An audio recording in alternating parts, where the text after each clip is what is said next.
I want to thank you. Welcome to Dynamic Discussions. We're very, very honored to be joined by Mike Stabile from the Free Speech Coalition today. Mike, the Free Speech Coalition, I mean, it's the trade association for the adult industry, but you guys do so much more than just that. So do you want to go ahead and introduce the organization? FSC, yeah. So FSC has been around for about 30 years. It started out primarily as a defense fund for adult businesses that were being prosecuted by the FBI, by Vice, in conjunction with Vice departments in Los Angeles and elsewhere. In the late 80s, early 90s, what was happening was the FBI or the Department of Justice, in an effort to crack down on what they termed obscenity, would order VHS tapes in very conservative areas. A manufacturer distributor would send that tape out, and boom, they would bust it and say, this is illegal in this standard, and they would bring it to court. As a result, what would happen was that you would have a distributor primarily, or a producer in some cases, who was fighting 3 different federal lawsuits in Utah and Alabama, in Texas, and the cost of that was so great that they would just go out of business. And that was, they knew that it was hard to get them on First Amendment, but they knew if they went with it and got if they were able to get them to settle because it was too expensive, they would just do that. So Free Speech Coalition started as a defense fund, so that if it was that other people would pool their money and they'd be able to defend their case, so the government wouldn't always win. In the years that followed, it became much more of an organizational an organizing component for the adult industry. So that meant things like healthcare and testing. That meant sort of fighting for rights. That meant going into the government and rallying. Sorry, do you want to pause for a second? I've got them vacuuming outside the door. I can. Or if the sound is fine with you, I can keep going. Sound is fine by me. Okay, great. Sorry. I hear you great. All right.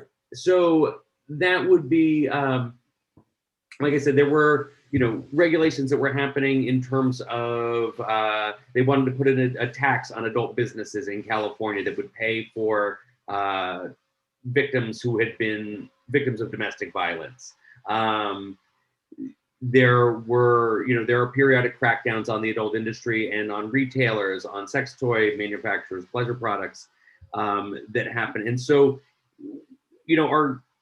originally what had started as a defense fund became something like, hey, listen, let's actually set up standards. Let's work with corporations who are working within the industry. Let's work with workers to talk about their needs and try to come up with a more responsible industry, and one that could fight back. Because I think that what we see in, not just in the adult industry, but in sexual communities, is a whole lot of misunderstanding about what it is that we do, right? And so bad laws that come from that, bad zealous prosecutors that go after that, bad press that willfully misunderstands what's happening.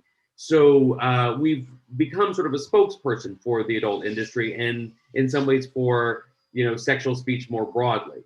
Right now we do things like educate new performers who are coming into the industry, providing resources for lawyers, or insurance or banks, or try to help people get access to things that might be more difficult on an individual level. So we're sort of a full-fledged trade association. We're a spokesperson for the industry. And right now we are lobbying in DC to fight some of the new legislation that's coming forward, like these Section 230 bills that would negatively impact the adult industry, and to fight for things like banking discrimination. Most adult businesses have a real hard time getting a bank.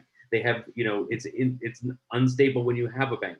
Free Speech Coalition tried to get a new bank account opened recently, and we're turned down by our bank, saying that they wouldn't deal with adult businesses. Now, we don't have anything on our site that is, even new. We've got nothing. We just happen to be related to the industry, and their risk assessment said, well, we don't think that we can do this. And it was a bank that we already had an account with. So they said, you might not want to make too much noise, because you might lose that account too. So, and that's something that happens to sex workers across the board. They can't use Venmo, they can't use PayPal, their funds get shut down. If you can't get a bank account, it's hard to pay rent. If you can't, it means that somebody else has to be entrusted with your money, right? Which means that you're more open to exploitation or theft. And that you have no recourse if that person runs away with your money. So I think that we try to talk about all the different ways in which sexual communities, whether it's sex workers, or anybody else who's running a business or running an organization that deals with sex, is discriminated against in an effort to sort of level the playing field and fight for our rights more broadly. Absolutely. It seems like, and I find it to be, I'm only 38. But you do your homework. You look at the history of the industry, and in the 60s and 70s, there was it was coming down on it. But in 2021, it feels like we're taking steps back in a lot of ways. I read a post that you made I think yesterday, maybe it was, on the thing down in Texas, and it just baffles me that we're still dealing with this. Yeah. It baffles me so much. And the Sesta and Fossa that came out a few years ago, that hurt so many people in the adult entertainment and the sex worker trade. What do we do? How can most people help?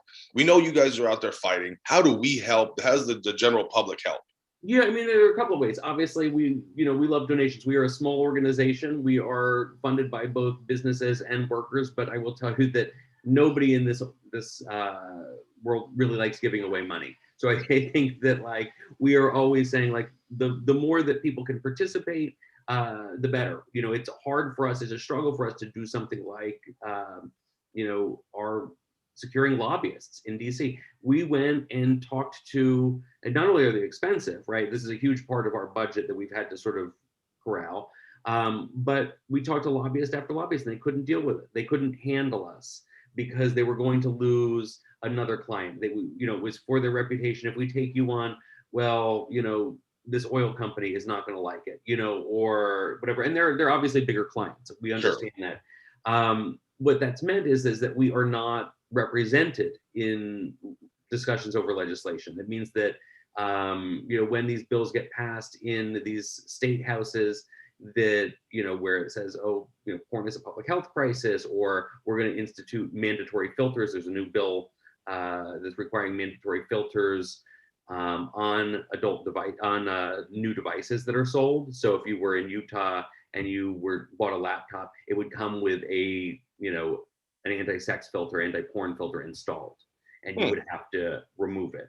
It doesn't take effect until 5 other states adopt this legislation, but it's things like that you start seeing, and we started seeing this probably in 2016, was a lot of the religious right feeling really emboldened, feeling like, hey, listen, this is our chance. We've had this broad liberal, attitude towards sex and sexuality.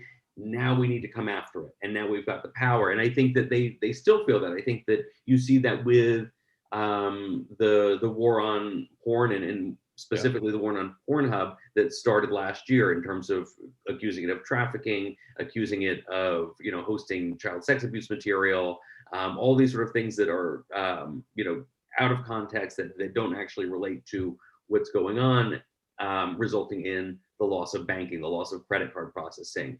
It's another case that has happened in recent years was the takedown of FetLife, where FetLife, was a community that people could, it still exists, but, a place for people to meet, to trade art, to trade photos, lost its ability to process credit cards. So, in order to stay alive, as if you've got a community, it costs money. It costs money to run a website. It costs money for lawyers, especially when you're dealing with something that is at risk of prosecution.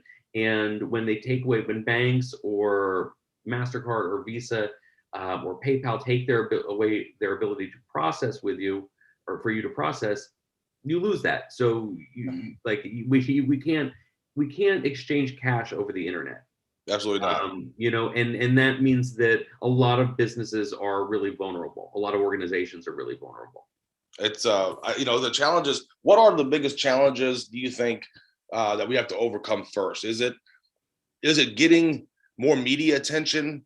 Is it getting more politics? You know, politicians, that when it comes to anything sexual, right? It doesn't matter. They want to be hands off. Oh, I don't want to be hands on. It doesn't even matter. I mean, if it's whether it's right or wrong, it's all about political capital. Yeah. You know, and so they don't want to spend that political capital. How do we change that mindset? Well, I think that there's, you know, you talked about us going backwards, and there is a rising force. There is a war on porn now that the likes of which we probably haven't seen in 15 years, maybe I might argue 30 years. I think that it's been a long time since. Sorry. Don't be. That's the special guest. This is a special guest, Shelly. She's getting a treat for barking, which is the opposite of what I should be doing. Anyhow, it is, so it's a tough time. I think that at the same time, the passage of Sesta Fosta in 2018 was a bit of a turning point. That you brought it up, and it certainly had a dramatic effect, right? It shut down Craigslist personals. It shut down sex worker forums on Reddit. You know, it was passed allegedly to take down Backpage. Backpage was actually prosecuted without it a few weeks prior, but it took down a lot of sex worker resources. And you know, it since has taken down city guides, and my Red Book was another one where sex workers used to communicate or to meet clients. Those all sort of fell, not because there were prosecutions under FOSTA, but because people were afraid of being prosecuted. So Craigslist never faced any sort of charge, but they said, hey, listen, this is too drastic. We can't risk our employees being dragged into this. We've just got to shut it down. So it had a chilling effect on speech. What we see today, or what we saw in the immediate aftermath, that bill getting pushed through, I think it was voted, I think 2 people opposed in the Senate. It was near unanimous in terms of its passage, and then Trump signed it. Is that a lot of people, it went through in a period of weeks, and a lot of people afterwards said, oh my God, that was terrible. You know, what happened was that sex workers stood up and sexual communities stood up, and they said, this is, this is unprecedented. This is an attack on our liberties. This is making things worse. It's meaning that sex workers can't exchange information. It means that consensual people can't do it. It's pushing people back onto the street where they can't vet their clients. This is making things worse. And I think that, at least in my conversations with legislators and with people who are working on the Hill, that outpouring really changed it. They said that it's really toxic now. If you want to kill a bill, you call it, FOSTA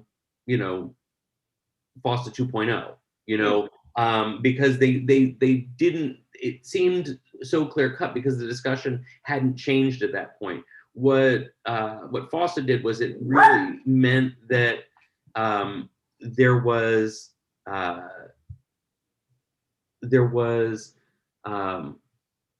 a lot of sex workers who came on Twitter, who came on Facebook, who were talking about this, but particularly Twitter. And because a lot of journalists are also active on Twitter, the word got out. Yeah. And I think that it was a rallying point for the sex worker movement. I think it was a turning point for the sex worker movement. And I think it was a turning point for the way in which the mainstream media talked about sex work. I think that now, even if you look at, and I monitor hundreds of articles a day that are on, issues of sex work or porn or sexual communities and kink, what I see is that even right-wing sites will use the term sex worker. Even right-wing sites understand the issues a little bit more. We're not there yet in terms of legislation. We still need to fight for decrim. We still need to fight basic things like banking discrimination, but it is a huge difference from where we were 3 years ago. The seeds of the movement had been laid. And when you talk to politicians, particularly on the left, they're much more amenable to understanding what this is. They understand the problems with things like the Nordic model, which criminalize purchasing of sex.